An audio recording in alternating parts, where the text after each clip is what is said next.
Noong unang araw ko bilang manugang, naglagay ng batas ang biyanang babae ko na kailangan muna silang kumain bago ako. Ngumiti ako at pumayag agad.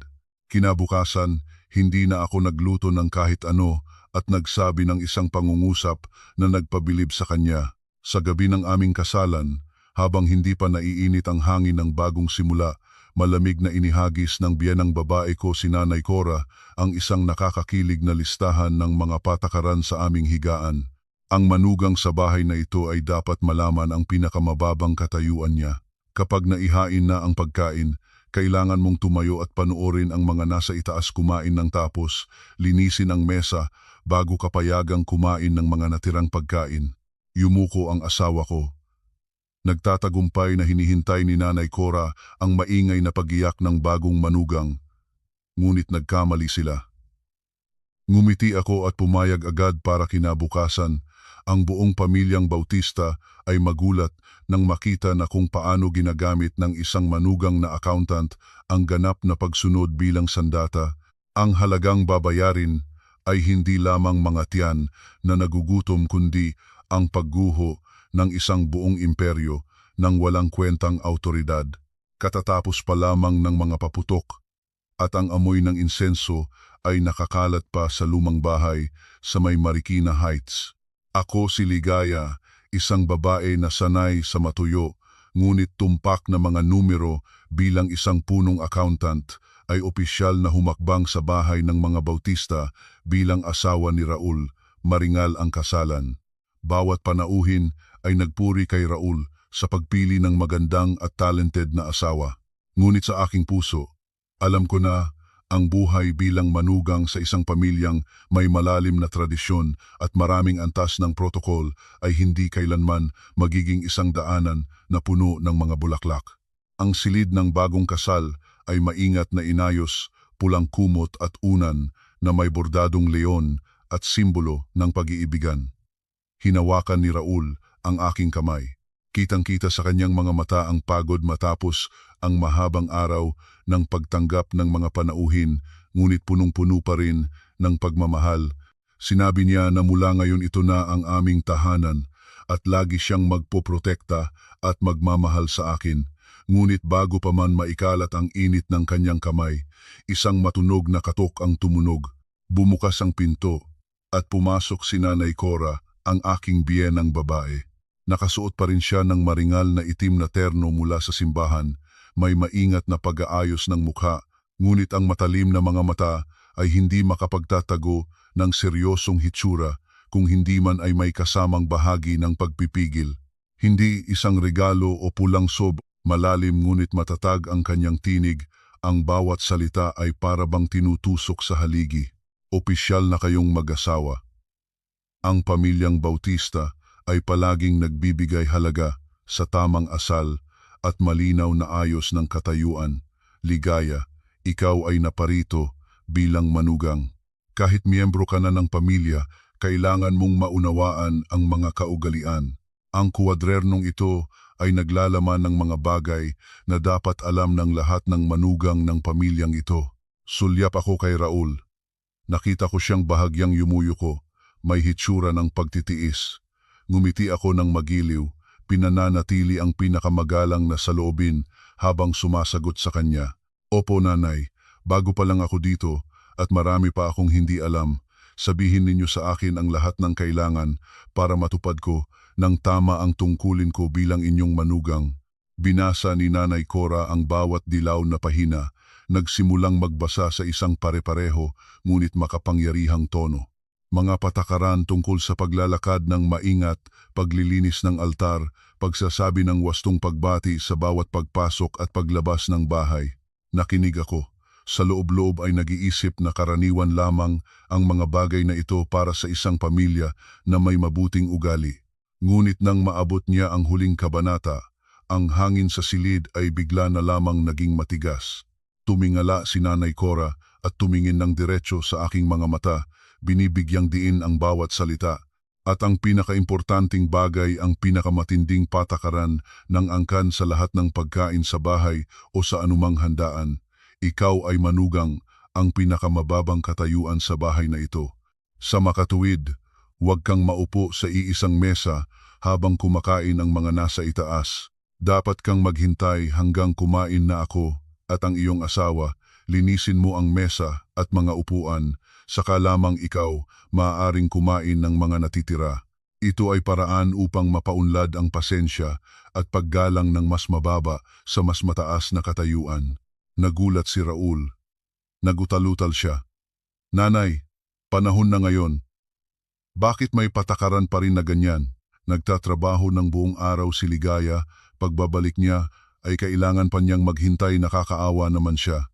Piniliyahan siya ni Nanay Cora. Tumahimik ka. Ito ay isang patakaran ng pamilya, hindi isang bagay para sa iyo na makipagtawaran. Noong panahon ko, nang mapangasawa ko ang iyong lolo, kailangan ko ring maghintay ng gutom hanggang sa hating gabi pagkatapos kumain ng buong pamilya. Ganoon lang nabubuhay ang dignidad at pag-unawa sa sariling katayuan. Ligaya, ano ang iyong naiisip? Tumingin ako sa kuwaderno, saka sa mukhang nagtatagumpay ng aking biyenang babae.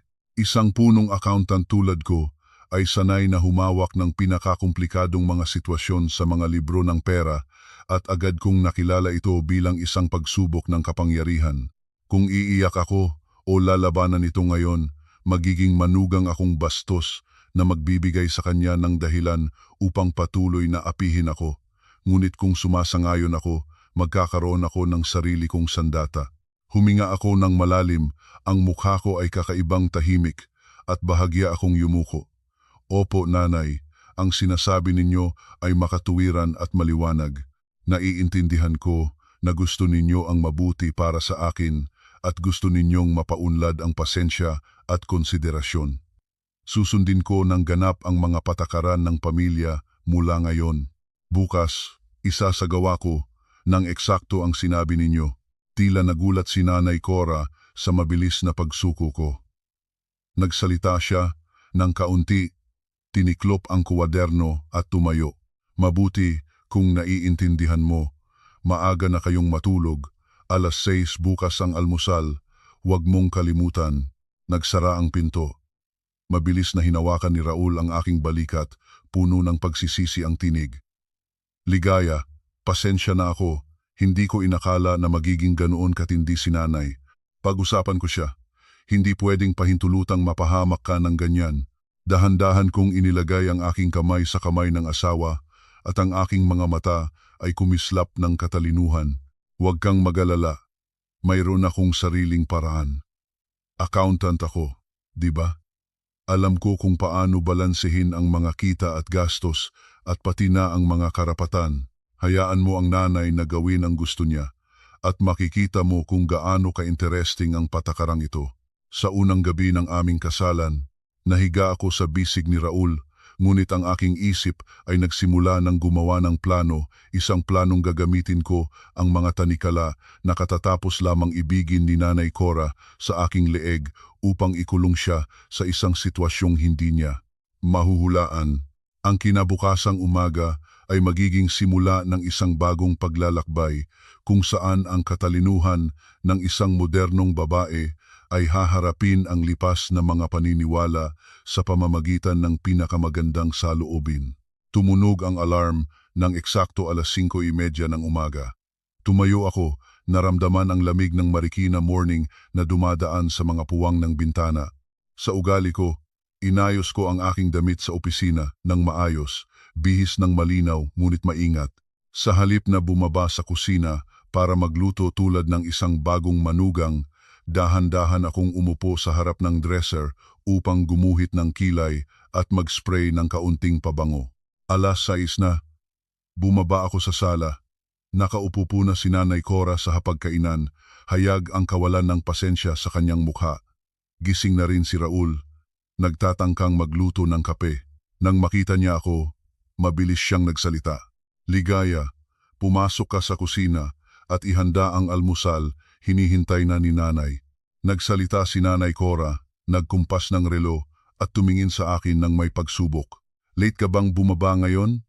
Pumasok na sa kusina, magluto ng lugaw o anuman, bilis-bilis na para makapagalmusal na tayong lahat at makapunta sa trabaho.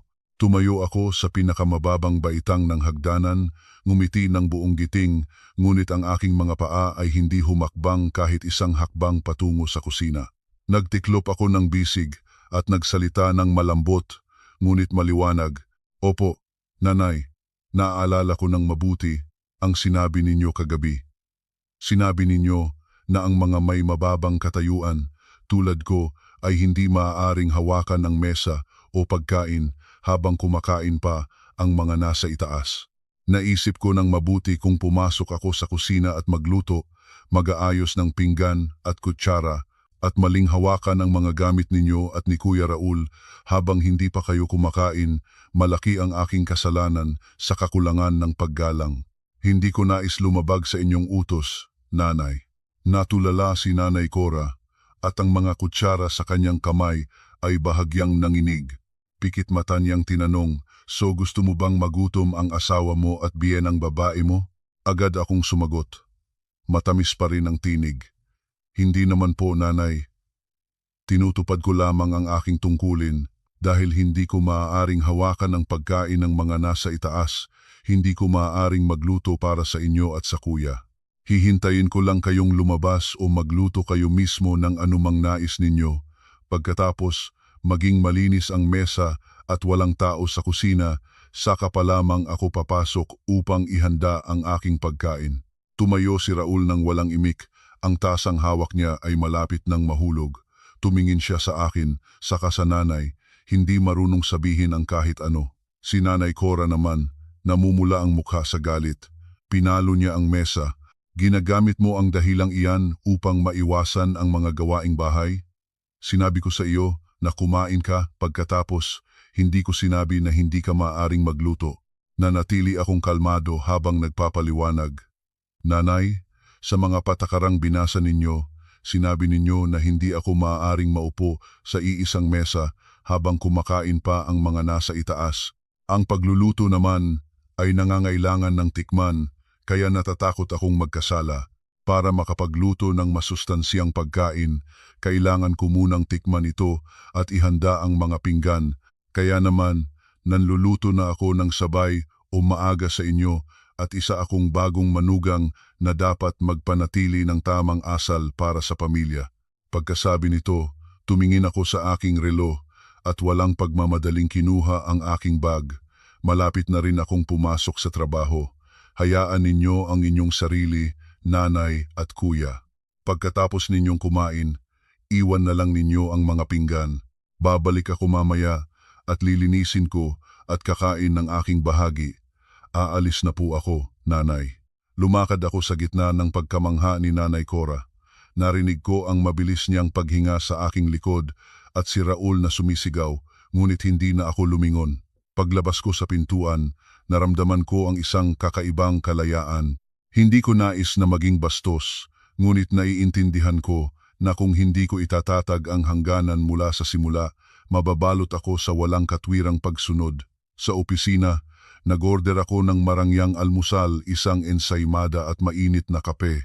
Umupo sa malamig na kwarto ng trabaho, dahan-dahang tinatamasa ang almusal, kakaiba sa larawan ng pagtayo sa sulok ng kusina at pagkain ng malamig na kanin o natitira ayon sa kagustuhan ni Nanay Cora. Alam ko ito ay simula pa lamang. Isang babae tulad ni Nanay Cora na buong buhay ay nabuhay sa paglilingkod at ilusyong autoridad ay hindi madaling sumusuko.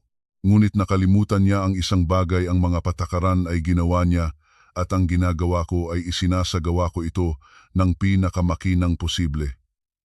Sa accounting, ang isang maling numero ay nagwasak sa buong balanse. At sa buhay pampamilyang ito, hindi ko papayagan ang aking sarili na magkamali kahit 1 milimetro sa loob ng walang kwentang mga patakarang iyon. Ang ikalawang araw matapos ang kasal, ang bahay sa Marikina Heights ay lumubog sa isang nakakatakot na katahimikan. Karaniwan sa mga tradisyonal na pamilya, dapat ay marinig ang tunog ng kutsilyo at sangkalan, ang mga tumutulo na tubig at amoy ng ginisang bawang. Ngunit ngayon, ang kusina ng pamilyang Bautista ay malamig tulad ng simbahan. Gumising ako sa tamang oras, dahan-dahang ginagawa ang pag-aalaga sa sarili. Tumingin ako sa salamin at nakita ang aking sarili maliwanag, walang kahit isang linya ng pag-aalala. Pagbaba sa bahay, nakita ko si Nanay Cora na nakaupo po sa sofa, hawak ang pahayagan, ngunit palaging tinitingnan ang kusina. Si Raul naman ay nakatabing, may nag-aalalahan ng hitsura, paminsan-minsan ay tinitingnan ang hagdanan. Nang makita niya akong bumaba, hindi na mapigilan ni Nanay Cora ang galit niya. Ang tinig ay mapanuya. Ligaya, ngayon ba naman ay pababayaan mo na naman ang buong bahay na magutom? Kahapon ay pinapalampas ko dahil inakala ko kapod pa ikaw pagkatapos ng kasalan, ngunit ngayon ay hindi ka pa rin magpapalit ng ugali. Maayos akong lumapit at yumuko ng may pinakamagalang na paraan. Opo, nanay, nasabi ko na po sa inyo kahapon. Hindi ako nagdadrama, isinasagawa ko ang tamang pagiging manugang. Kagabi, nagpuyat ako upang muli kong basahin ang mga patakaran ng pamilya na ibinigay ninyo. Sa pahina 2, malinaw na nakasulat na ang isang manugang ay dapat pangalagaan ang kalinisan ng hapag ng mga nasa itaas. At naisip ko na, ang aking mga kamay ay katatapos lang gising, hindi pa naligo at naghahanda para sa mga pagkain o inumin para sa inyo. Kung hahawakan ko ang mga kaldero at kawali mababahiran ko ang pagkain ninyo, mababa ang aking katayuan. Hihintayin ko lang kayong matapos kumain bago ako manggalaw sa kusina para sa sarili ko. Pinalo ni Nanay Cora ang pahayagan sa mesa at mabilis na tumayo. Huwag kang mag-rationalize. Anong gusto mong mangyari, magluto ka para sa akin sa katandaan na ito? Maingat akong sumagot. Ang tinig ko ay kalmado tulad ng pagbabasa ng financial report. Hindi po, nanay. Hindi ko kayo papabantulang magluto para sa akin. Kayo at si Kuya Raul ay makapagluto para sa inyong dalawa, o pwede ring sabihin ninyo kay Kuya Raul na bumili ng pagkain sa labas. Ako naman, sinabi ko na kakain ako pagkatapos. At dahil kakain ako pagkatapos, wala kayong kailangang alalahanin tungkol sa akin. Mayroon akong sariling paraan. Tumayo si Raul, hinawakan ang aking kamay. Ang tinig ay buong kahilingan. Ligaya, huwag mo na itong ipagpatuloy. Matanda na si nanay, mapagpaumanhin mo naman siya. Magluto lang ng almusal, simple lang iyon. Tumingin ako ng diretso sa mga mata ni Raul. Ang tinig ay matibay. Kuya Raul, sinasabi mong magpaumanhin ako, ngunit sinusunod ko ang sinabi ni nanay. Siya mismo ang naglagay ng patakaran ng pagkain. Pagkatapos, kung pumasok ako ngayon at magluto, kailangan ko munang tikman ang pagkain para malaman kung asin o hindi kaya nakakain na ako bago pa si nanay. Gusto mo bang maging isang manugang na walang paggalang sa biyenang babae na tumitikim ng pagkain bago pa si nanay humawak ng tinidor? Subukan mong maunawaan ang aking nararamdaman. Sinisikap kong maging isang manugang na naaayon sa mga patakaran ng inyong tahanan. Galit na hindi makapagsalita si Nanay Cora, namumula ang mukha. Hindi pa niya nakikilala ang isang katunggali na gumagamit ng kanyang sariling sandata laban sa kanya ng buong bait at panganib. Lumingon siya kay Raul. Sige, huwag mo nang kausapin siya. Tingnan natin kung kailan siya sumuko. Lumabas na tayo at kumain ng pansit. Hindi ako naniniwala na mamamatay ang bahay na ito sa gutom kung wala siya. Nagsuot ng tsinelas si Nanay Cora at hinila si Raul palabas ng pinto. Nakatayo ako sa sala, tinitingnan ng kanilang papalayong anino hanggang sa mawala ito sa likod ng bakal na pintuan, saka ngumiti ng isa-isa. Pumasok ako sa kusina nang hindi humahawak sa kahit anong plato o mangkok ni Nanay Cora. Binuksan ko ang ref, kinuha ang nakabox na gatas mani na binili ko noong kagabi at ibinuhos ito sa isang tasa na dala ko mula sa bahay ng aking mga magulang. Umupo ako sa malambot na sofa, iniinom ang gatas at binabasa ang natitirang libro. Napakagandang katahimikan. Hindi ko kinailangang masuklayan sa usok ng kusina, hindi ko kinailangang tiisin ang mga mapanuring komento tungkol sa kung gaano kamaningning ang ulam o kung medyo maalat ba ang toyo mula sa biyenang babae. Tinatamas ako ang kalayaan sa loob ng hawlang nilikha ni Nanay Cora. Naiintindihan ko na sa labanan na ito, ang sinumang unang mawalan ng katahimikan ang matatalo. Si Nanay Cora ay lubhang mainitulo. Ako naman, mayroon akong malawak na pasensya. Ipapakita ko sa kanya na ang paggalang ay hindi nanggagaling sa mga walang katuwirang patakaran na pinipilit, kundi sa pag-unawa at pagkakapantay-pantay. Kung gusto niyang maging mas mababa ang aking katayuan, magiging mas mababa ako ng ganap hanggang sa hindi na niya matiis ang aking pagkamababa. Bahagyang natagalan ang aking pagbabalik mula sa opisina ng hapon. Paghakbang sa loob ng bahay, naramdaman ko na ang malungkot na hangin. Ang amoy ng instant noodles ay umaakyat mula sa kusina. Tila pagkatapos ng aking welga ngayong araw, ang biyenang babae at ang asawa ko ay naghanap ng pinakamabilis na solusyon para mapuno ang tiyan. Nakaupo po si Nanay Cora sa hapagkainan. Sa harap niya ay ang ubos na mangkok ng instant noodles. Tumingin siya sa akin ng may matinding galit. Ang tinig ay nanghina sa sobrang puot. "Ligaya, napakatalino mo talaga. Buong araw kang nawala. Iniiwan ang iyong biyenang babae dito na kumakain ng instant noodles. Mayroon ka bang kahit kaunting konsyensya? Nasaan na ang moralidad mo bilang isang asawa at manugang?" Inilagay ko ang bag ko. Maingat na inalis ang mga sapatos na may takong, saka lumapit sa mesa. Hindi ako nagpakita ng takot o pagsisisi sa halip. Puno ng pagmamalasakit ang mukha. "Aba nanay, bakit po kayo kumain ng instant noodles? Nasaan si Kuya Raul? Paano niya pabayaan kayo na magtiis ng ganyan? Akala ko ay dadalhin niya kayo sa labas para kumain o mag-order ng masarap na pagkain." Pinalo ni Nanay Cora ang mesa. "Huwag mong sisihin si Raul. Nag-overtime siya sa trabaho. Pagod naman ako. Hindi ko gusto pang lumabas. Ikaw ang manugang. Ikaw ang may pananagutan sa pagkain. Anong dahilan mo na hindi ka makaantig ng mga gamit ng mga nasa itaas? Yon ay isang dahilan lamang para sa katamaran mo, para mangilan ng matanda." Bahagyang huminga ako. Umupo sa upuang katapat siyempre sa malayo mula sa hapag ni Nanay Cora ayon sa tamang distansya. Tumingin ako ng diretso sa kanyang mga mata. Ang aking tinig ay tumaas ng may damdamin. "Nanay, napakasakit ng sinabi ninyo. Walang katuwiran ang reklamo ninyo laban sa akin. Nagtatrabaho rin ako ng buong araw.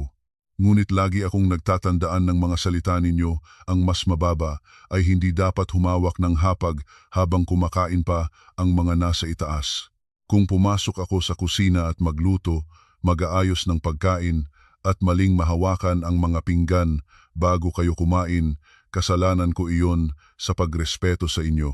Sinabi ninyo sa akin na maghintay hanggang matapos kayong kumain, linisin ang mesa bago ako kakain.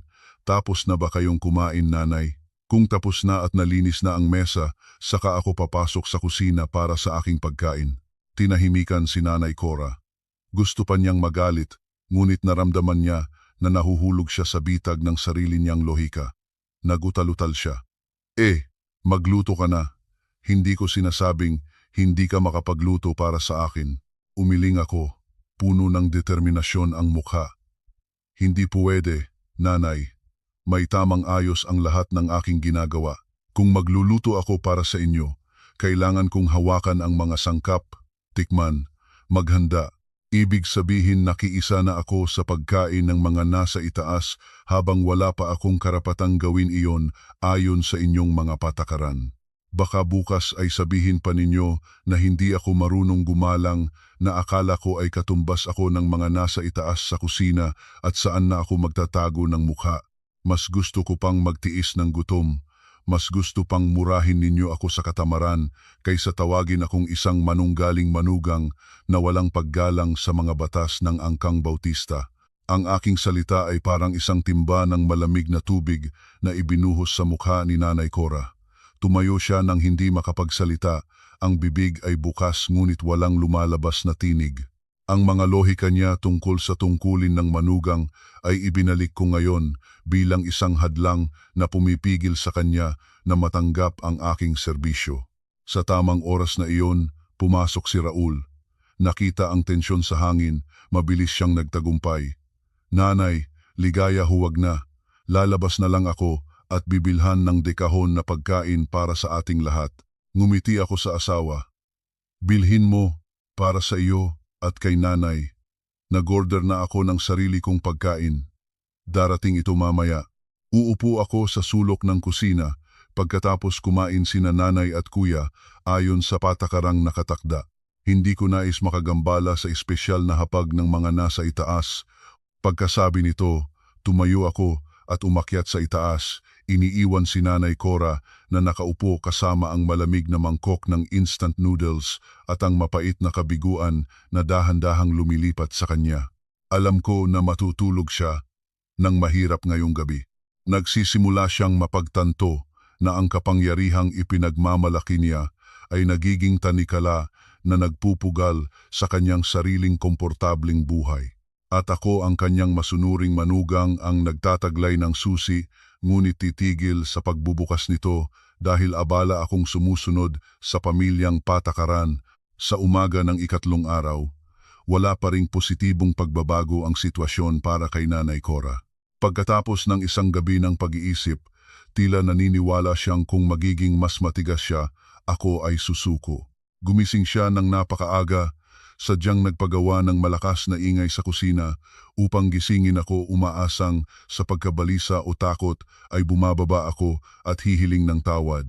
Ngunit nanatili akong kalmado, tulad ng nakaraang mga araw. Gumising ako sa alas 6, bihis ng mas maayos kaysa dati. Pagbaba sa sala, nakita ko si Nanay Cora na nakaupo sa hapagkainan kasama ang isang plato ng tinapay na binili sa labas ng gate, malamig na tila ang hitsura at tuyo. Si Raul ay katabi niya, mukha ay malungkot, hawak ang tinidor at ginagalaw ang tinapay. Nang makita niya ako, itinaas ni Nanay Cora ang kanyang baba. Ayan, kita mo, parang palengke na ang bahay na ito.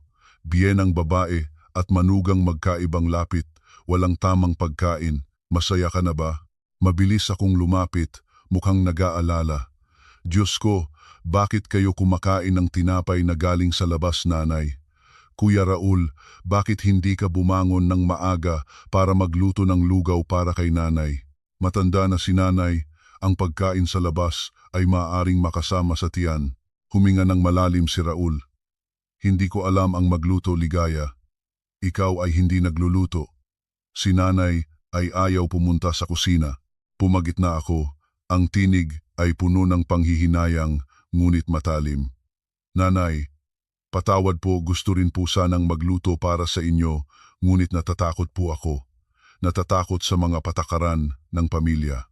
Sinabi ninyo na mababa ang aking katayuan at kailangan akong kumain pagkatapos. Naisip ko kung magluto ako ng sabaw, kumain si nanay muna, ako pagkatapos ang sabaw ay bababa na, ang karne ay hindi na sariwa.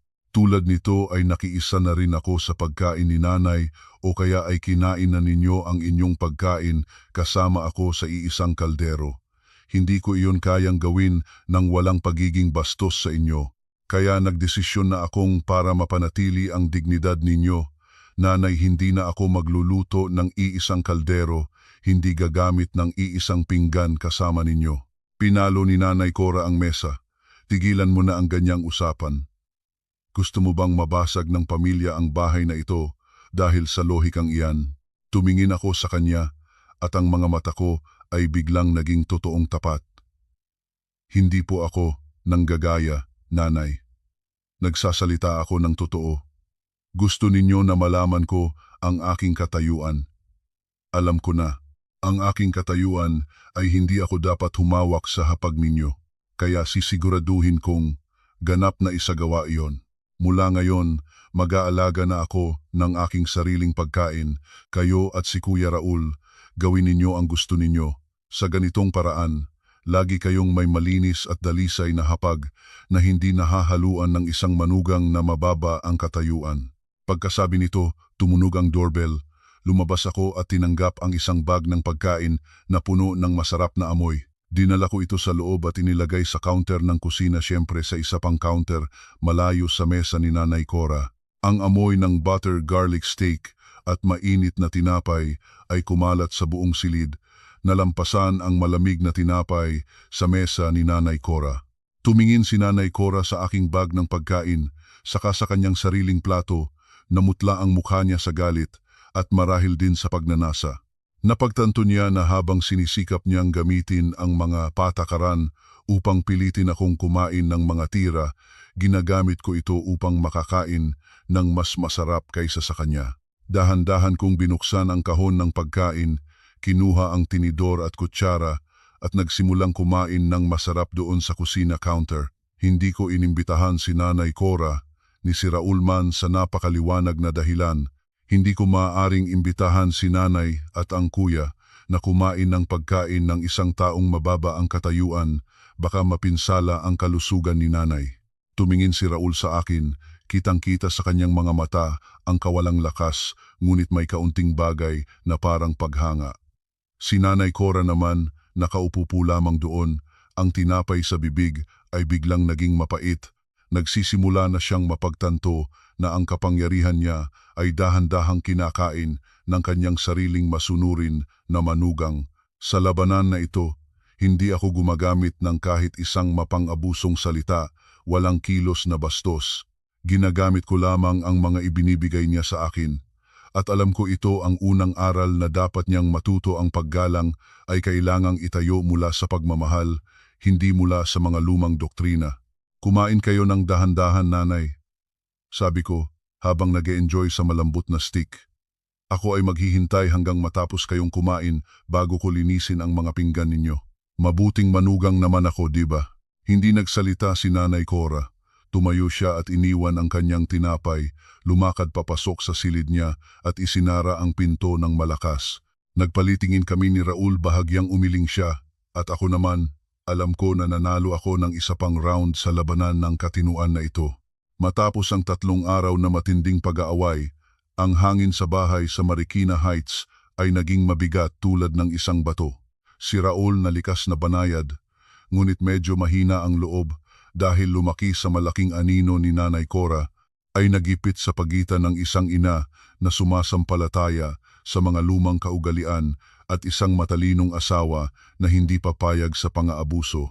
Nang gabing iyon, habang nakaupo akong nagbabasa ng financial report sa silid, pumasok si Raul na may kupas na mukha. Ang mga mata ay malalim dahil sa kawalan ng tulog. Umupo siya sa tabi ko, hinawakan ang aking kamay at huminga ng malalim. Ang kanyang tinig ay puno ng kahilingan. Ligaya, alam ko na medyo nasobra si nanay nang ipakita niya ang mga patakaran ng gabi ng kasalan, ngunit tignan mo, ilang araw ng ganito ang bahay nating ito. Matanda na si nanay, matigasin ang ugali. Ikaw ang manugang, kung magpapaumanhin ka ng kaunti, wala kang mawawala. Simpleng magluto lang ng almusal, may malaking bagay ba iyon? Inilagay ko ang mga papel sa mesa, lumingon at tumingin ng diretso sa asawa. Walang galit sa aking mga mata, mayroon lamang isang kaliwanagan na halos malamig. Nagtanong ako sa kanya, sinasabi mong magpaumanhin ako paano? Sinagot ko ba ang isang salita ni nanay? Gumawa ba ako ng kahit isang mali sa mga patakaran na ibinigay niya? Nagalinlangan si Raul. Kininikinis niya ang 2 kamay.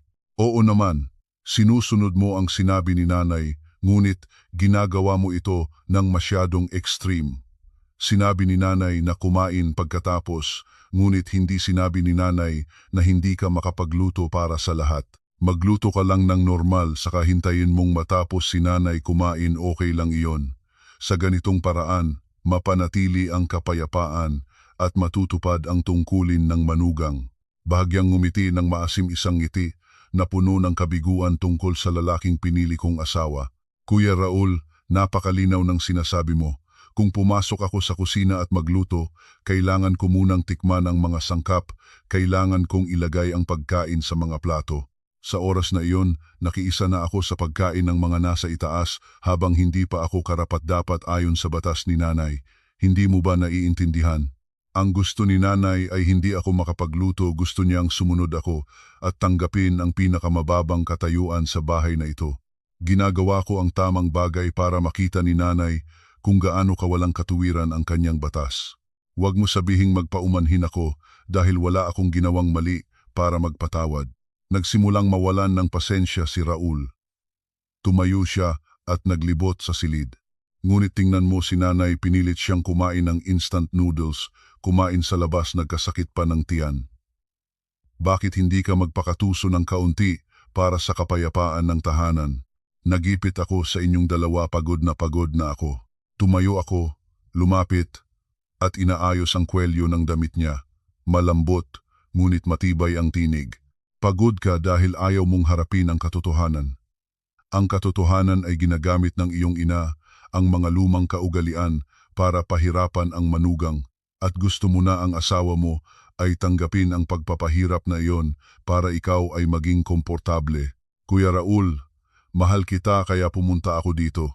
Ngunit hindi ako pumunta dito para maging alipin ng mga iniisip na nakalipas na. Sinusunod ko ang batas ng iyong ina. Bakit mo ako sinisisi? Kung nakikita mong nahihirapan si nanay, bakit hindi ka mismo pumunta sa kusina at magluto para sa kanya?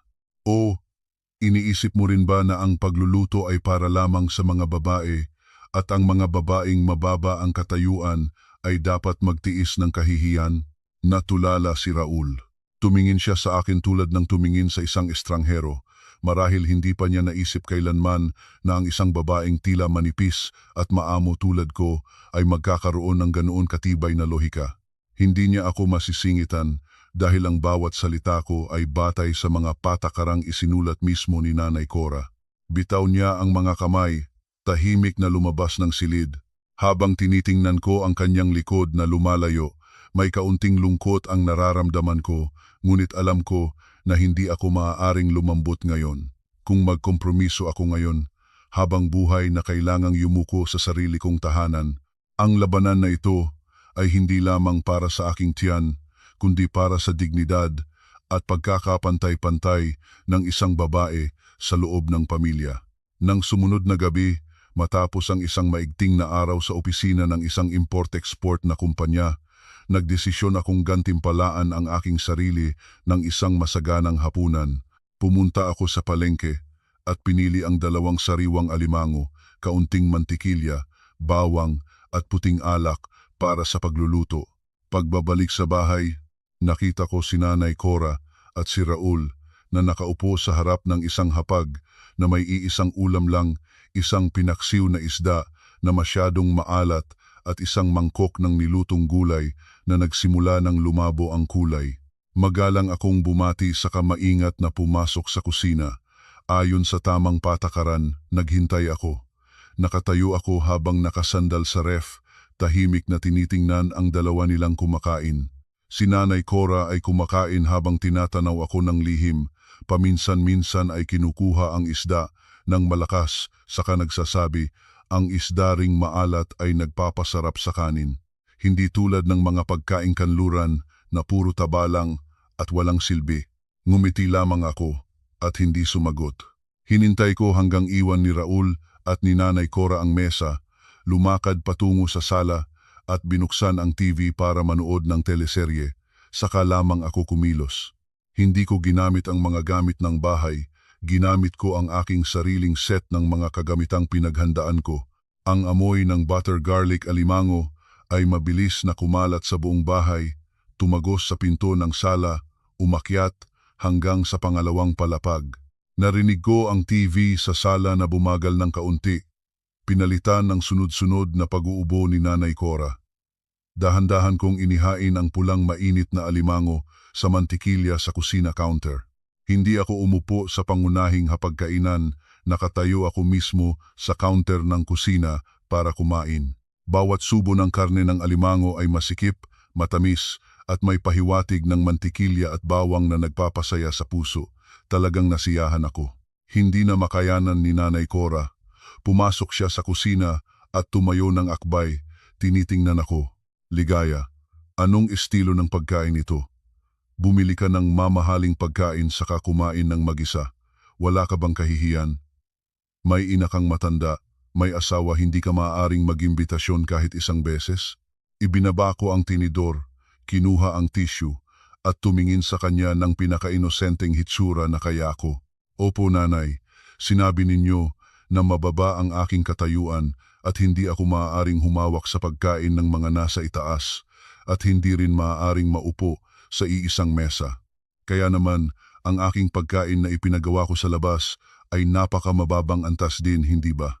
Paano ko maaaring imbitahan si nanay sa pagkain ng isang may mababang katayuan? Kayo ay nasa mataas na antas. Mas bagay sa inyo ang simpleng pagkain na puno ng tradisyon. Kung iimbitahan ko kayong kumain ng alimango kasama ko, baka masaktan kayo o tumaas ang presyon, hindi ko kayang baguhin ang inyong kalusugan. Natigilan si Nanay Cora, ang mga mata ay nakatitig sa aking alimango na kalahati pa. Likas siyang mahilig sa masarap na pagkain, ngunit ang sarte at mga patakarang sarili niyang nilikha ay pinigilan ang kanyang sariling kasiyahan. Itinuturo niya ang daliri sa akin, nanginginig ang boses. Ginagamit mo ang pera ng anak ko para kainin ang sarili mo nang walang pagsasaalang-alang. Mahinahon akong sumagot. Opo, nanay, perang ito ay mula sa aking sahod bilang punong accountant. Mula nang dumating ako dito, hindi pa ako gumagamit ng kahit isang piso ni Kuya Raul. Bukod pa rito, dahil kumakain ako nang hiwalay ayon sa inyong batas, kailangan ko ring paghiwalayin ang pera para hindi kayo abala sa kung paano ko ginagastos ang pera ng pamilya. Kumakain ako sa aking bahagi, kayo sa inyong bahagi ang pinakapatas na paraan, hindi ba? Humahangos na umangat si Nanay Cora patungo sa itaas. Ang mga hakbang ay malakas sa kahoy na hagdan. Tumingin ako sa aking alimango sa kasasala kung saan tahimik na nakaupo si Raul na nakatuon sa lupa. Masarap ang hapunan ngunit may kaunting alon sa aking puso. Hindi ko gusto ang pamumuhay na ganito ng matagal, ngunit kung hindi magbabago si Nanay Cora, matagal pa akong kailangang kumain ng mag-isa. Isang linggo ng umaga, nang ang gintong araw ay nagsisimula ng sumikat sa mga lumang bubong ng Marikina Heights, nagdesisyon si Nanay Cora na magsagawa ng isang malaking opensiba. Tinawag niya kaming dalawa ni Raul sa sala, sa kamay niya pa rin ang lumang kuwadernong puno ng patakaran. Ngayon, mas matindi ang hitsura ng kanyang mukha, ang manipis na labi ay nagsasara sa isang tuwid na linya. Pinalo niya ang kuwaderno sa mesa. Ang malakas na tunog ay kumapit sa tahimik na silid. Tinawag ko kayo dito para malinawan. Ligaya, isang linggo ka nang manugang sa bahay na ito, ngunit ang mga ginawa mo ay lampas na sa aking pagtitiis. Ginamit mo ang patakaran bilang dahilan para mapabayaan ang biyenang babae mo para makaiwas sa mga responsibilidad sa bahay. Tignan mo mula nang dumating ka, may araw bang naging mainit ang kusina? Tinrato mo ang bahay na ito tulad ng hotel, umuuwi at nag-order ng marangyang pagkain para sa iyong sarili, walang pakialam sa pamilya. Anong klase ka ng tao? Nanatili akong maayos ang asal, umupo ng tuwid. Ang dalawang kamay ay nakapatong sa hita. Opo, nanay, palagi akong nakikinig at sumusunod sa lahat ng sinabi ninyo noong gabi ng kasalan. Sinabi ninyo na kumain ako, pagkatapos ginawa ko iyon. Sinabi ninyo na hindi ako dapat humawak sa hapag habang kumakain pa ang mga nasa itaas, hindi ko rin ginawa iyon. Sinabi ninyo na manugang na bago ako at pinakamababang katayuan, hindi rin ako nangahas na umupo ng kapantay ninyo. Hindi ko maintindihan kung ano ang nagawa kong mali para magalit kayo ng ganito. Umiyak si Nanay Cora. Huwag mong gamitin ang walang baluktot na dila mo para magtago. Ang ibig ko ay dapat kang magluto para sa amin, kainin ng mga nasa itaas ang pagkain, saka ikaw kumain ng natitira, hindi titigil sa pagluluto at bumibili ng sariling pagkain para sa iyong sarili. Bahagyang huminga ako, ang mukha ay puno ng pag-aalala. Nanay, sinabi ninyo na mababa ang katayuan ko, hindi maaring humawak sa hapag ng mga nasa itaas. Kung magluluto ako, kailangan kong tikman para malaman kung asin o hindi, tulad nito ay nakakain na ako bago si nanay. At ang pagkaing iluluto ko maling maging bahagi ng hapag ng mga nasa itaas bago ako may karapatang gawin iyon ayon sa inyong mga patakaran. Nag-isip ako ng matagal, ang tanging paraan para hindi ako makasala at mapanatili ang dignidad ng lahat ay para ang bawat isa sa atin ay mag-alaga ng sariling pagkain. Sinabi ninyo na kumain ako pagkatapos at sinabi ko na, opo. Paano ko maaaring kumain kasama ang mga nasa mataas na antas ang pagkain na iniluto ko mismo, na hinawakan ko at tinimtinan? Ang aking salita ay tulad ng bangko ng malamig na tubig na ibinuhos sa mukha ni Nanay Cora. Nanatili siyang nakatayo ng ilang segundo, ang bibig ay nakabukas, ngunit walang nalulusot.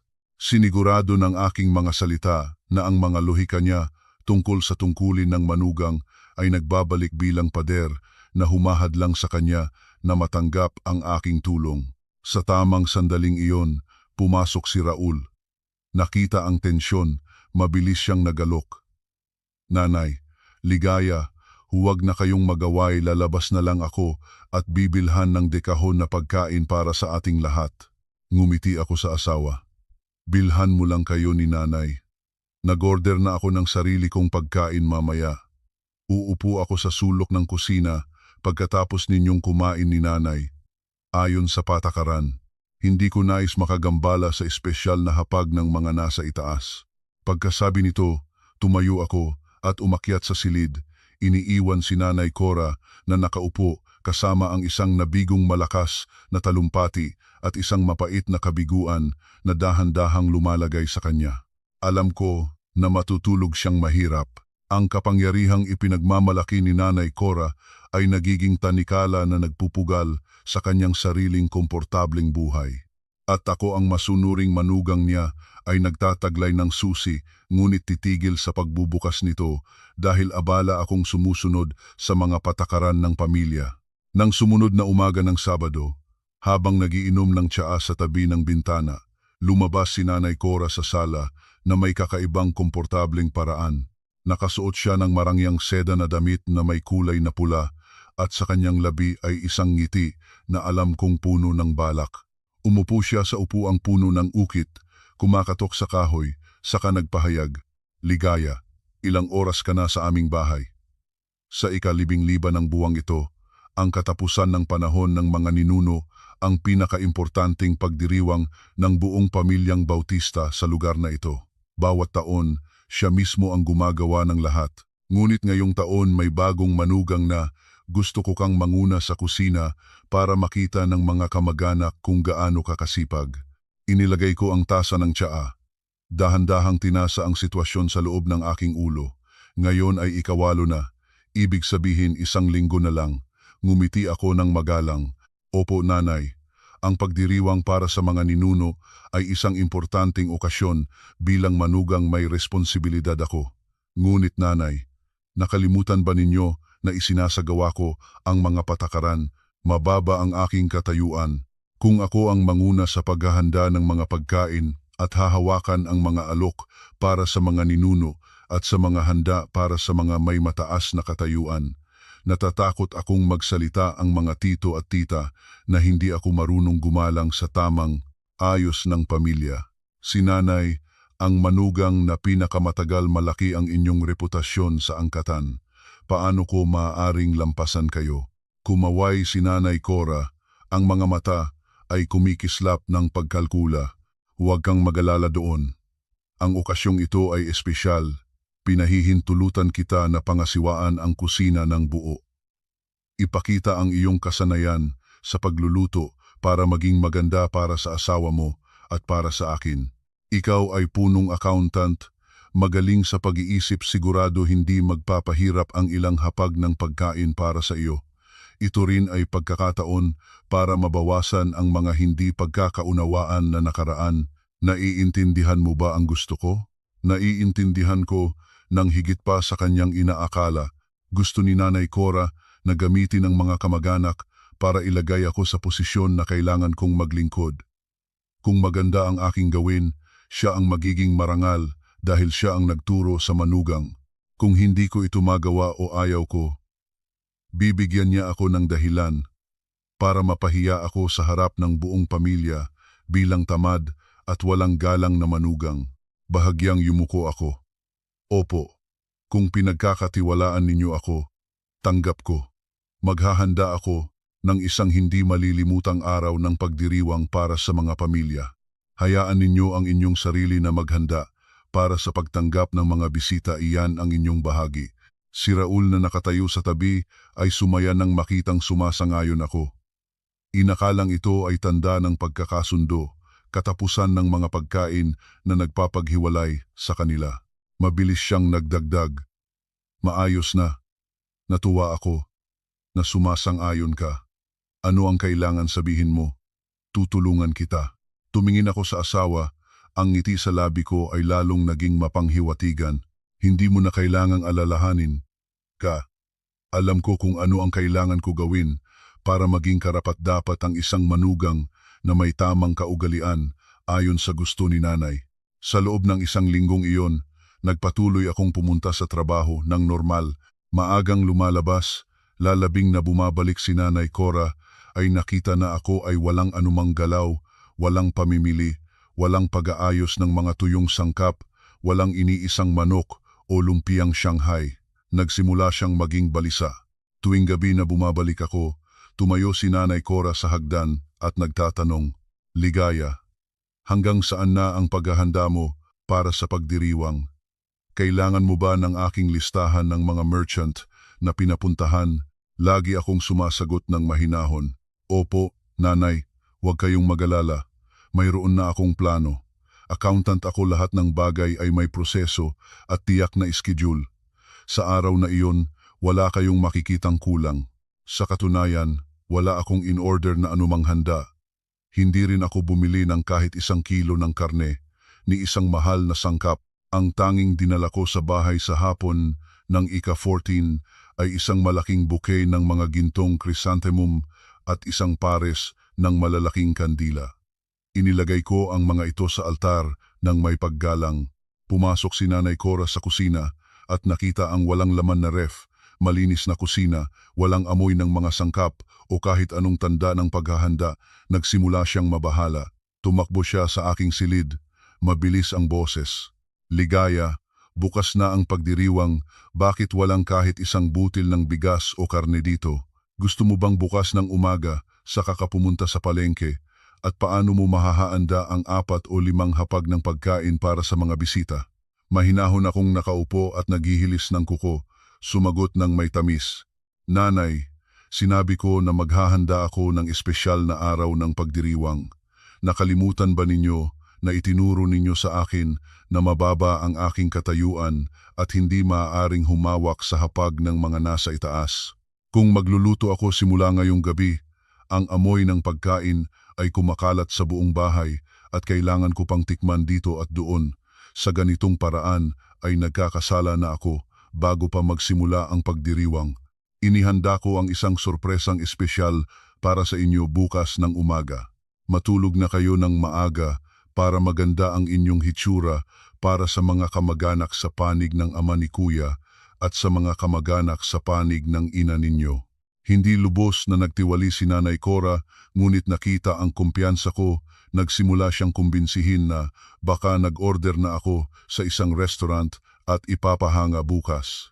Nang gusot siya at umalis, hindi nakalimutang bumagsak ang isang pangungusap, "Gawin mo ang gusto mo. Ngunit kung mapahiya mo ako sa harap ng mga kamag-anak bukas, hindi kita patatawarin." Tumingin ako sa kanyang papalayong anino, ngumiti ng lihim. "Ang sorpresang inihanda ko para sa inyo, nanay, ay tiyak na hindi ninyo malilimutan hanggang katandaan. Sa laruan na ito, ang sinumang nagtatakda ng mga patakaran ang nagtatagumpay. At ipapakita ko sa inyo kung anong epekto ang inyong mga patakaran kapag inilapat sa totoong okasyon ng pagdiriwang." Madaling araw ng ika-15, ang lumang bahay sa Marikina Heights ay nagsimula ng mapuno ng mga boses. Mga tito, tita mula sa Antipolo, mga kamag-anak mula sa malapit na Pasig, dumating silang lahat. Si Nanay Cora ay suot ang isang marangyang lilang terno, may kuwintas na perlas, ang mukha ay maliwanag habang tinatanggap ang mga bisita. Walang tigil siyang nagmamalaki, "Opo, ngayong taon ay may bagong manugang, napakasipag nito. Sinabi nito na siya mismo ang mag-aalaga ng lahat para makapagpahinga ang ina nito. Magpahinga na lang kayong lahat, malapit na ang pagkain." Ang mga matandang tita sa panig ng ama ng pamilyang Bautista, na kilala sa pagkamaselang panlasa, ay umiling ng may pahintulot, "Napakasipag ng biyenang babae mo, Cora. Nakakaingganyong matuto ang bagong manugang sa paraan mo." 8:00 ng umaga, puno na ng mga bisita ang sala, nagkukuwentuhan ng lahat ng bagay. Ngunit ang kakaibang bagay mula sa kusina, Wala pa ring tunog ng kutsilyo at sangkalan, walang amoy ng usok ni amoy ng masarap na pagkain. Si Raul ay nerbyoso, paikot-ikot ang paglakad, paminsan-minsan ay tumitigil sa kusina saka sa asawa. Ako naman ay nakasuot ng opisyal na bihis, nakataas ang buhok, hawak ang tray ng tsaa, dahan-dahang naglalakad at nag-aalok sa mga bisita. Sinumang nagtanong, ay sumasagot ako nang may magalang na ngiti. 9:00 ng umaga, tumingin ang punong matatanda ng angkatan sa kanyang relo, saka tinanong si Nanay Cora. Cora, malapit na ang oras ng pagsamba, bakit wala pa sa altar ang mga alok? Nasaan ang manugang ninyo? Sabihin mo sa kanyang magsimula na nagsimula ng magpawis si Nanay Cora. Mabilis niyang tumakbo sa kusina at nakita akong tahimik na naghuhugas ng mga tasa ng tsaa. Mababa niyang sinabihan, "Ligaya, anong nangyayari? Bakit malamig pa rin ang kusina? Nanloloko ka ba sa akin?" Tumingin ako sa kanya. Ang mga mata ko ay lubhang walang sala. "Opo nanay, hinihintay ko kayo. Inihanda ko na ang tsaa para sa mga bisita, para sa mga alok at pagkain ng mga nasa mataas na katayuan na ipahayag ko na ito sa inyo noon pa. Ako ay mababa kung hahawakan ko ang mga alok para sa altar at hapag para sa mga bisita, mas lalong katatakutan ng mga matatandang tito na hindi ako marunong gumalang sa tamang ayos ng angkatan. Ngayon, narito ang lahat ng matatandang marangal ng pamilyang Bautista, lalong dapat akong mag-ingat sa mga patakaran na huwag gumawa ng kahit isang pagkakamali." Nalunutin si Nanay Cora. "Sinasabi mo na, wala kang nilutong kahit ano?" Ngumiti ako ng masaya. "Nanay, huwag kayong magalala. Inihanda ko ang pinaka-espesyal na pagpapakita ng paggalang na maaaring gawin ng isang biyenang babae para sa mga ninuno. Tingnan ninyo ang sala. Ipapaliwanag ko ngayon." Hindi na ako naghintay para sumabat si Nanay Cora. Lumabas ako sa gitna ng sala kung saan naroon ang lahat ng matatandang miyembro ng angkatan. Nagsalita ako ng malakas, malinaw at may katatagan. Marangal na punong matatanda ng angkatan, mga tito, tita, mga mahal na kamag-anak sa panig ng ama at ina. Ngayon ay okasyon ng pagdiriwang para sa mga ninuno. Ako at ang asawa ko bilang mga bago ay dapat na nangunguna. Ngunit si Nanay Cora, narito siya, ay palagi nang napakamaingat sa tamang kaugalian at mga patakaran ng pamilya. Itinuro niya sa akin na ang bagong manugang na mababa ang katayuan ay hindi dapat humawak sa hapag ng mga nasa itaas upang mapanatili ang kalinisan at dignidad ng angkatan. Ang mga kamag-anak ay nagsimulang magbulong-bulungan. Nagmataas ang kilay ng punong matatanda habang tinitingnan si Nanay Cora. Nagpatuloy ako. Dahil sa paggalang sa salita ni Nanay at upang ipakita ang pinakamataas na paggalang sa mga ninuno ng pamilyang Bautista, nagdesisyon si Nanay Cora na ngayon ang kanyang sariling mga kamay ang siyang magluto ng lahat ng mga pagkain. Sinabi niya na ang mga kamay ng isang manugang na matagal nang nagtataglay ng karanasan ang siyang naaangkop lamang upang ihandog sa mga ninuno. Ang aking bahagi naman, dahil mababa ang aking katayuan, ay ang paglilingkod ng tsaa at pag-aalaga sa mga bisita pagkatapos ng pagkain. Si Nanay ay handa na sa kusina. Pakiusap, maghintay ang lahat ng kaunti para matamasa ang kakayahan ng tagapag-ingat ng apoy ng pamilyang Bautista. Nakatayo si Nanay Cora sa pintuan ng kusina, puti ang mukha. Siya ay nagipit sa sitwasyong hindi siya makapagurong. Kung magtatanggi siya, ibig sabihin ay tatalikuran niya ang kanyang sariling mga patakaran na kanyang ipinagmamalaki. Kung pilitin niya akong magluto, gagamit ako ng lohika ng mababang katayuan para tumanggi sa harap ng lahat ng kamag-anak. Nagsalita ang punong matatanda ng malalim. "Cora, ikaw ay masyadong mahigpit sa pagtuturo sa manugang. Sige, dahil ganito na ang nangyari, pumasok ka na sa kusina ng mabilis. Huwag mo kaming paghintayin ng matagal. At ikaw na mga tita, sino ang may oras ay pumasok din at tulungan si Cora, pero ang pagtimtim at paghahain ay kay Cora na para hindi masalungat ang kanyang patakaran sa manugang." Ang mga tita sa panig ng ina na noon pa ay hindi nagpapaboran sa ugaling palahanaping kapintasan ni Nanay Cora ay nagkaingay-ingay. Oo, si Cora ang may galing dito. Sige, pumasok na siya sa kusina. Kaming mga kapatid ay pupumasok para maghiwa ng gulay, ngunit ang pagtimtim at paglalabas si Cora na. Nanindigan si Nanay Cora sa pintuan ng kusina, galit at takot na sabay-sabay. Tumingin siya sa akin ng nakamamatay, ngunit sa harap ng napakaraming makapangyarihang tao, ang kanyang ginawa ay kinagat ang ngipin at pumasok sa kusina. Ang kusina, dating tahimik, ay naging isang lugar ng labanan.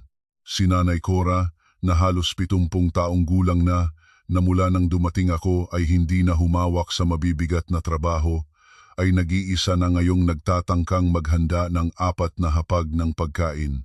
Naghahalukay siya ng galit. Inutusan si Raul na bumili ng manok, hipon at gulay. Si Raul naman ay tulad ng zigzag na linya, pawisan at pagod ang mukha. Ako naman ay nanatiling kalmado sa sala, magiliw na nakikipag-usap sa mga kamag-anak. Paminsan-minsan ay pumunta ako sa pintuan ng kusina, tinitingnan at nagtatanong pababa. Nanay, huwag niyo kalimutang huwag masyadong magasin, may mataas na presyon ang punong matatanda ng pamilya. Nanay, ang manok ay kailangan puting i-chop ng pantay-pantay, kung hindi ay magmumukha itong pabaya kapag nailagay sa hapag.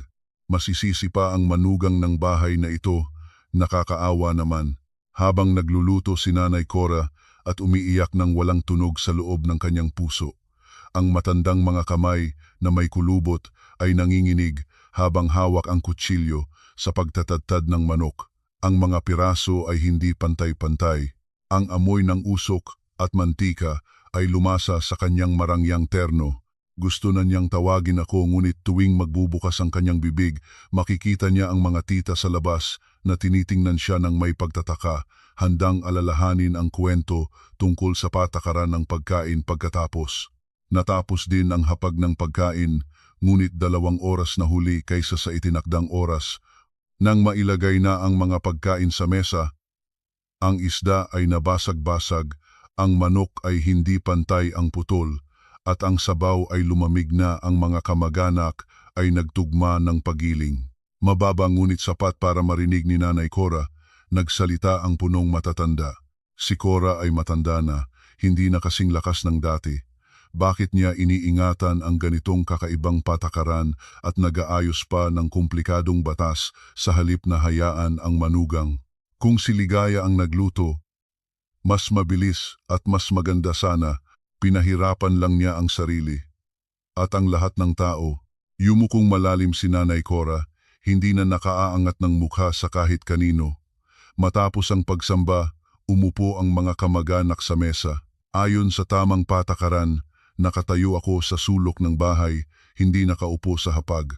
Inimbitahan ako ng mga tao. At mahinahon akong sumagot, "Opo, hindi po maaari." Itinuro sa akin ni Nanay na mababa ang aking katayuan at kailangan akong maghintay. Pagkatapos kumain ang mga nasa itaas, linisin ang mesa bago ako maaaring kumain. "Pakiusap, hayaan ninyo akong tumayo dito at maglingkod sa inyo." Ang mga bulong-bulungan ay nagsimulang lumakas sa bawat sulok ng hapag. Nagsimulang pag-usapan ng mga tao si Nanay Cora kung paano siya gumawa ng mga walang katwirang patakaran para apihin ang manugang, at sa bandang huli ay ito ang bumabalik sa kanya. Ang reputasyon ni Nanay Cora sa angkatan, ang pagiging matatandang manugang na halimbawa, ay nawala sa iisang okasyon lamang ng pagdiriwang. Nakaupo po si Nanay Cora sa pangunahing hapag, hindi matunaw ang pagkain sa kanyang bibig. Nakita niya akong ngumingiti nang magalang sa mga bisita, isang ngiti ng ganap na tagumpay. Naunawaan niya na mula ngayong araw, ang lumang kuwadernong iyon ng mga patakaran ay naging sentensya ng kamatayan para sa kanyang aroganteng kapangyarihan sa loob ng bahay na ito. Matapos ang pagdiriwang, lahat ng bisita ay umuwi. Pagod si Nanay Cora, umupo nang yumuykoy sa sofa. Ang tahimik na tahimik ngayon ay para sa simula ng isang malaking pagbabago. Lumakad ako sa kanyang tabi, naglagay ng isang basong katas ng dalandan sa mesa at mahinahon na nagsalita. "Magpahinga na kayo, Nanay. Lilinisin ko na ang mga pinggan. Kakain ako ng natitira ayon sa gusto ninyo. Hindi sumagot si Nanay Cora. Ipinikit lang niya ang mga mata.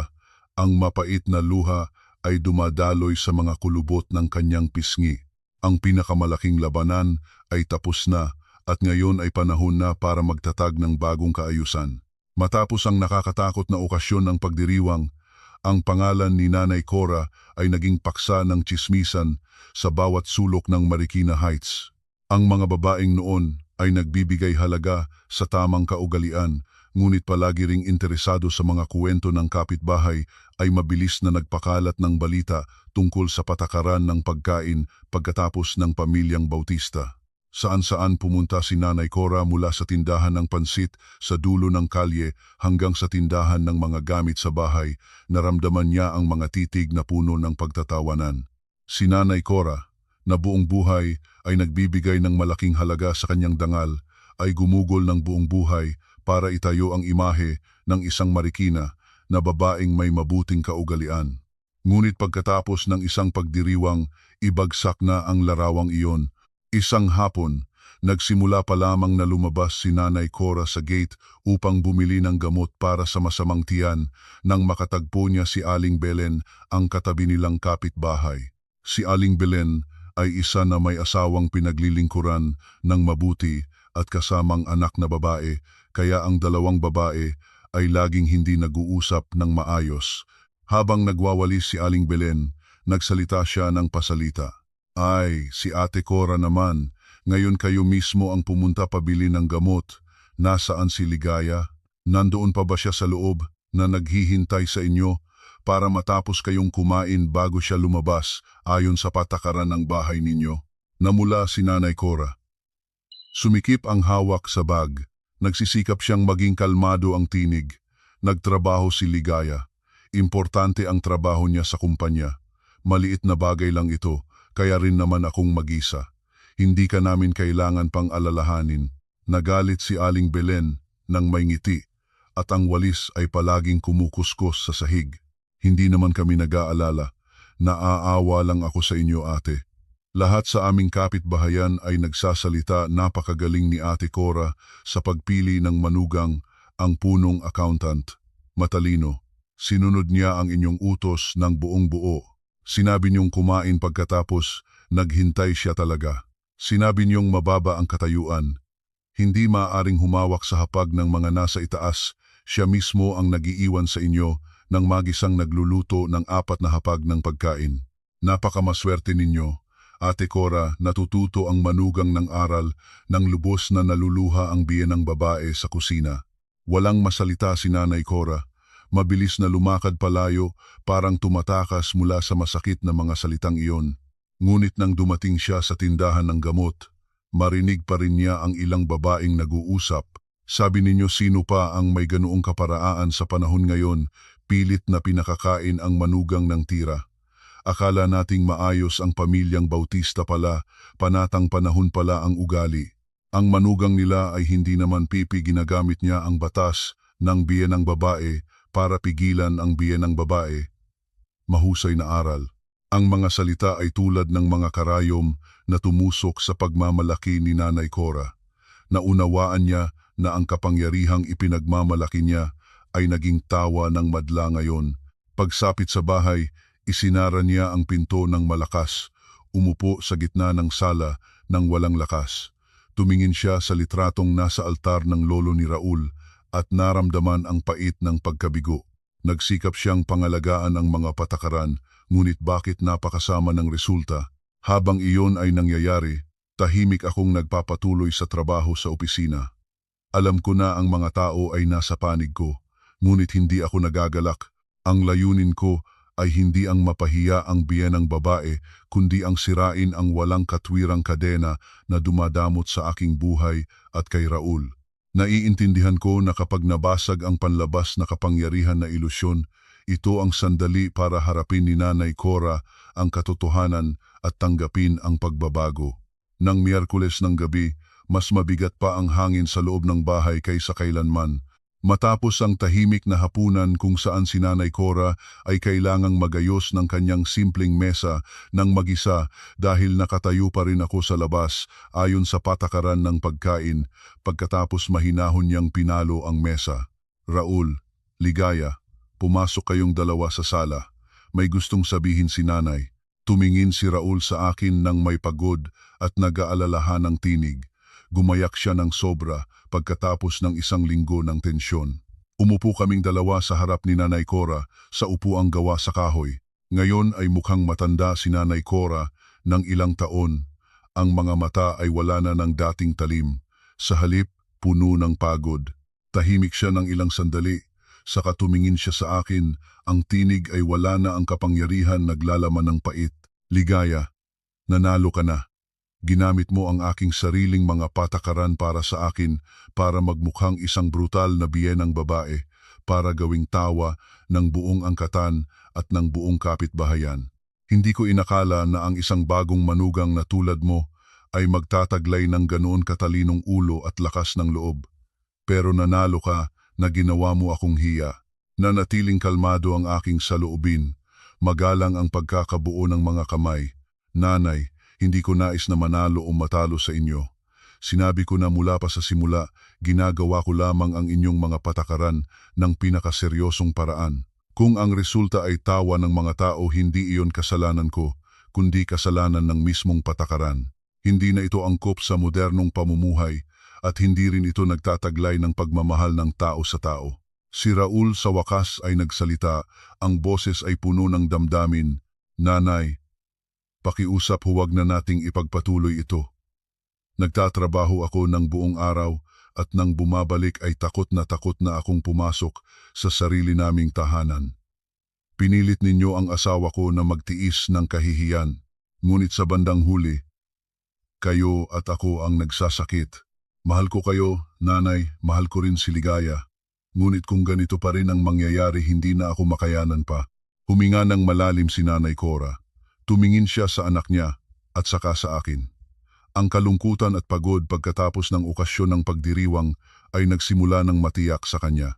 Kinuha ko mula sa aking bag ang isang nakaimprentang papel at maayos na inilagay sa mesa, itinulak patungo kay Nanay Cora. Ano ito? Pinikot ni Nanay Cora ang mga mata ng may alinlangan. Mahinahon akong sumagot. Nanay, ito ay isang kasunduan para sa maayos at modernong pamumumuhay ng magkasama. Ginawa ko ito batay sa mga karapatan at responsibilidad ng lahat ng miyembro ng bahay.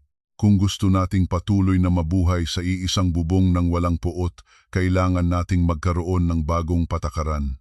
Bagong patakarang batay sa pagkakapantay-pantay at paggalang sa isa't isa, hindi sa walang kondisyong pagsunod. Kinuha ni Nanay Cora ang papel, ang kamay ay bahagyang nanginginig. Nagsimula siyang magbasa. Si Raul naman ay sumilip din at nakita ko ang isang liwanag ng pag-asa na sumikat sa kanyang mga mata. Ang kasunduan ay hindi masyadong mahaba, ngunit tumpak at maayos ang bawat talata ayon sa estilo ng isang punong accountant. Dahan-dahang binasa ni Nanay Cora ang bawat talata. Ang hangin sa silid ay napakatahimik. Marinig mo pa ang tiktak ng orasan sa dingding. Nagsimula akong magpaliwanag nang huminto siya sa unang talata. Una, hinihiling ko ang ganap na pagbabago ng mga walang katwirang kaugalian kagaya ng pagkain, pagkatapos o pagkaing hiwalay batay sa katayuan. Sa pamilyang ito, ang lahat ng miyembro ay pantay-pantay. Ang pagkain ay isang lugar ng pagtitipon, sinumang makakauwi ng maaga ay magluluto, ang huli ay tutulong pagkatapos. Magkakasama tayong mauupo sa iisang hapag at kakain ng iisang uri ng pagkain. Walang mas mataas o mas mababang katayuan, pagdating sa pagkain mayroon lamang pamilya.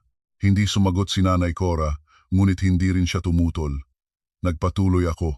Pangalawa, tungkol sa pinansyal si Raul at ako ay magbibigay ng malinaw at patas na kontribusyon sa gastusin ng tahanan. Kasama sa perang ito ang pagkain, bayad sa kuryente at tubig at bayad sa isang kasambahay na dadating ng ilang oras para sa mabibigat na gawaing bahay.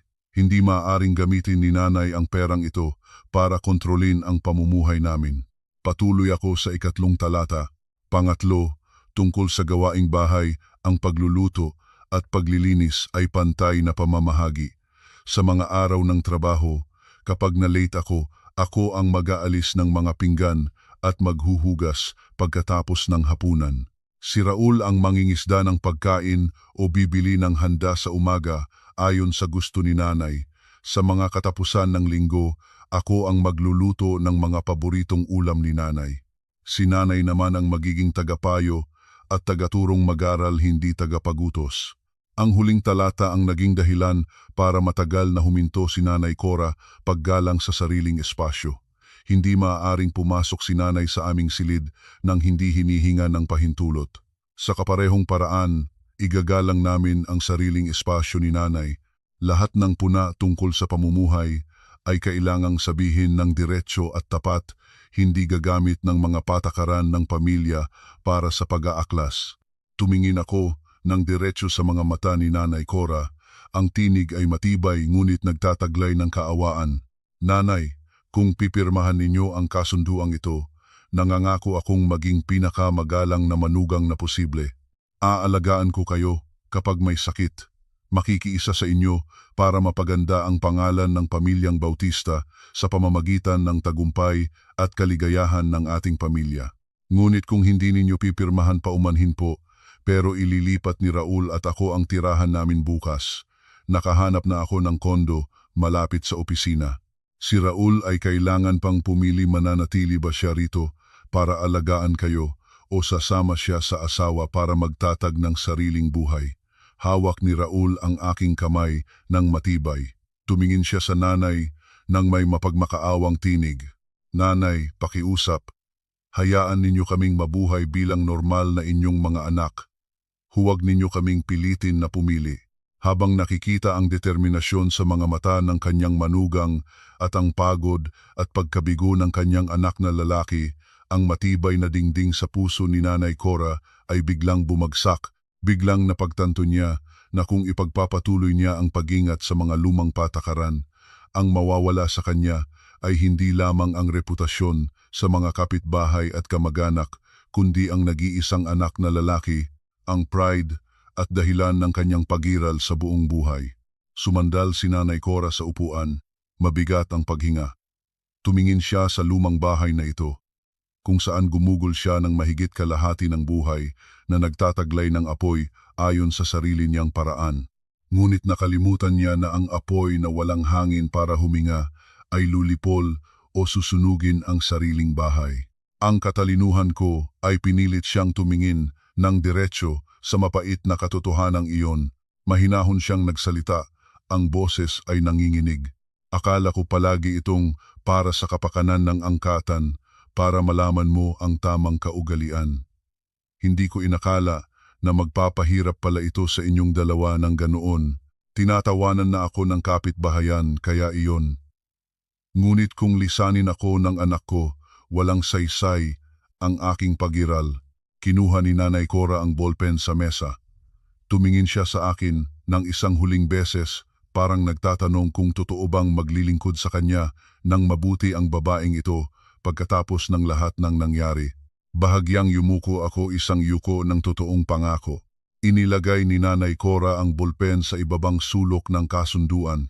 Ang sulat kamay niya ay bahagyang nanginginig, ngunit malinaw. Nang makumpleto ang huli niyang pirma, nakita ko si Raul na huminga ng malalim, parang natanggal ang napakaindak na mabigat na karga. Mabilis siyang lumayo at niyakap ang balikat ng kanyang ina. Ang mga luha ay dumadaloy. Salamat nanay. Makikita ninyo na ang ating tahanan ay magiging mas masaya. Tumayo ako at lumapit, hinawakan ang isa pang kamay ni Nanay Cora. Unang beses na kusang loob akong humawak sa kanya nang walang pagbabantay. Matulog na po kayo ng maaga, nanay.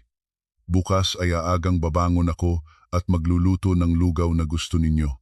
Magkakasama tayong kumain ng almusal bago ako pumasok sa trabaho. Hindi nagsalita si Nanay Cora, ngunit bahagyan niyang sinikip ang aking kamay. Ang pagsuko niya ay hindi pagtalo sa isang kaaway, kundi pagsuko sa katotohanan at pagmamahal. Ang lumang kuwadernong iyon mula ngayon ay isang malungkot lamang na alaala sa loob ng lalagyan, nagbibigay daan sa mga bagong batas ng pagmamahal at pag-unawa. Nang gabing iyon, ang Marikina Heights ay tahimik pa rin. Ngunit sa loob ng tahanan ng pamilyang Bautista, isang bagong kabanata ay talagang nagsimula. Nang linggong umaga na iyon, ang gintong araw ay tila nagbubuhos ng pulot pukyutan sa mga lumang bubong.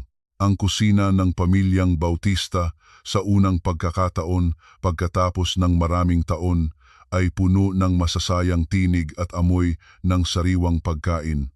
Wala na ang mga dekahong pagkain o mabilis na instant noodles.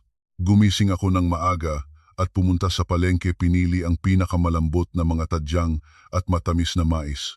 Bumaba si Nanay Cora sa kusina sa simpleng damit bahay. Ang buhok ay magayak. Hindi na siya nakaupo sa sofa na humihintay ng may nakatatakot na hitsura. Lumapit siya sa lababo at nang makita akong nagtatrabaho sa mga rekado, mahinahon siyang nagsalita. Hayaan mo akong mag-pluck ng gulay. Kapag nagluluto ng lugaw, dapat mong palaging haluin. Kung hindi ay maaaring masunog. Ngumiti ako at ibinigay ang basket ng gulay sa kanya. Opo, nanay, tulungan ninyo ako. Maglalagay din ako ng kaunting luya para mainit ang tiyan ninyo. Hindi maganda ang masamang tiyan ninyo nitong mga araw. Yumango si Nanay Cora. Ang mga kamay na may kulubot ay mabilis na nag-aalis ng mga dahon. Si Raul naman ay bumiling pahayagan at nang makita ang larawang ito ay natulala siya sa pintuan ng kusina. Saka ngumiti ng maluwag. Ay, ngayon may dalawang magaling na tagapagluto sa bahay natin. Kailangan ko atang kumain ng 3 mangkok. Tiyak na 8:00 ng umaga, inihain ang almusal sa pangunahing hapag.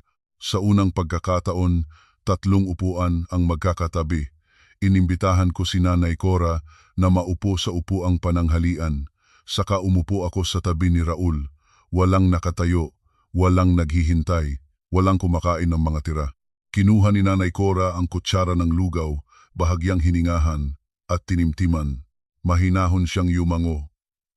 Masarap ang lugaw, medyo kulang lang ng paminta. Ngumiti ako. Opo, bukas ay mas maraming paminta, nanay. Kumain po kayo ng marami para lumakap ang katawan. Ang pagkain ay dumaan sa mainit at magaang na kapaligiran. Nag-usap kami tungkol sa trabaho ni Raul sa opisina, tungkol sa mga plano para ayusin ang maliit na hardin sa likod ng bahay, at pati ang imbitasyon sa punong matatanda ng angkatan para bumisita sa susunod na Sabado upang ayusin ang kapaligiran ng pamilya. Paminsan-minsan, nagkuha si Nanay Cora ng malambot na tadyang para sa aking mangkok at pagkatapos ay para sa mangkok ni Raul. Ang kanyang mukha ay nagsimula ng lumuwag at ang mga kulubot ay parang bumababa rin ng bahagya. Nang matapos ang pagkain, tumayo na akong mag-aalis ng mga pinggan, ngunit pinigilan ako ni Nanay Cora. Iwan mo na iyon, ako na ang mag-aalis. Kayo ni Raul ay lumakad na at mamasyal. Matagal na kayong dalawa na walang sariling oras. Magaan lang itong gawain kaya ko ito. Tumingin ako kay Raul, nagkundat siya sa akin ng may pilyang paraan. Dali-dali kaming lumabas ng kamay-kamay, naramdaman ang hininga ng kapanahunan habang pabago-bago ang hangin sa mga dahon ng puno. Alam ko na magkakaroon pa ng mga alitan, mga di pagkakaunawaan sa hinaharap dahil walang tao ang perpekto. Ngunit mula ngayon ay mayroon kaming matibay na pundasyon na susuportahan sa amin ang pagkakapantay-pantay at pagmamahal. Ang aking labanan ay natapos hindi sa isang parusa, kundi sa pagbabago at pagtatayo muli. Ginamit ko ang katuwiran para ipagtanggol ang aking sarili, ngunit sa huli ay ginamit ko ang puso para mapangalagaan ang pamilya. Ang tahanan sa Marikina Heights ay hindi na isang kulungan ng mga lipas na kaugalian. Ito ay naging isang tunay na tahanan kung saan ang bawat miyembro ay nakahanap ng kanyang nararapat na lugar sa liwanag ng kaunlaran at pagmamahal. Nasiyahan ako sa simula ng pagbabago na ito. Marahil iyon ang pinakamatagumpay na balance sheet na nagawa ko sa aking buong buhay, ang balanse sa pagitan ng pagpapahalaga sa sarili at kaligayahan ng pamilya. Mga mahal na mambabasa, Sa pagtatapos ng kwentong ito tungkol sa matalinong manugang ng pamilyang Bautista, marahil ay napag-isip nating lahat na ang dignidad sa loob ng pamilya ay hindi nagmumula sa mahigpit na mga utos kundi tumutubo mula sa pag-unawa. Ang pinakamalaking aral ay ang pagkakapantay-pantay kapag ginamit natin ang kapangyarihan para pilitin ang iba, hindi natin namamalayan na nagtatayo tayo ng pader na nagpapaghiwalay sa atin mula sa ating sariling mga mahal sa buhay. Kasabay niyon, ang karunungan ng modernong babae ay wala sa marahas na pag-aaway kundi sa paggamit ng katuwiran at katibayan para pangalagaan ang dignidad ng may kalinawan. Sana ang bawat tahanan ay makaunawa na ang hapag ay tunay na masarap lamang kapag ang lahat ng miyembro ay nakaupo ng magkasama at nagbabahagi ng buong puso. Tandaan ang pamilya ay lugar ng pagmamahal at kapatawaran, hindi lugar para sa pagtatakda ng mataas at mababang katayuan. Salamat sa inyong oras sa pagbabasa. Kung natutuwa kayo sa nilalaman, mag-subscribe na kayo at ibahagi sa inyong mga kaibigan. Mag-iwan din ng komento sa ibaba para lagi kaming may inspirasyong gumawa ng bago.